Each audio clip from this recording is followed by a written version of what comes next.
Во овој период на почетокот на годината актуелни се попустите на цените на производите.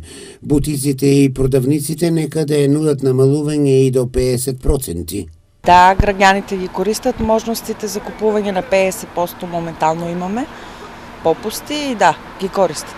Сепак за да се купи добро парче по намалена цена треба добро да се прошета по продавниците, а дали македонецот може секогаш да си дозволи со својот мал буџет да пазарува и тоа на попуст? После празниците секој преживува кој како уме и знае, но има и предности месец јануари затоа што во овој период се и намалувањата низ бутиците и продавниците некаде. Попустите се дури до 50%, но прашање е колку македонецот има можност да купува поевтино, затоа што во месец јануари буџетот е истенчен. Иако сезонските намалувања не се како низ европските метрополи, сепак и кај нас може да се купи добро за ефтина цена. Со попуси, без попус кој има пари ќе се купи, кој нема, нема. Многу ретко.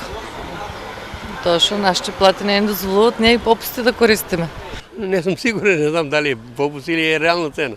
Што е редовно си зимам, тоа стално што си зимам, тоа си го зимам стално. Да, купуваме секогаш кога има на попус, искористиме некоја шанса за да купиме, нели? Како и секој. Обавезателно. Обавезателно.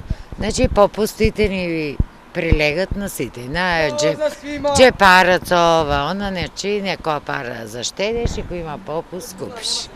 Намалените цени на производите низ продавниците ќе бидат актуелни до средината на наредниот месец. Секако, оние кои ќе можат да заштедат, ќе можат и да купат поевтино.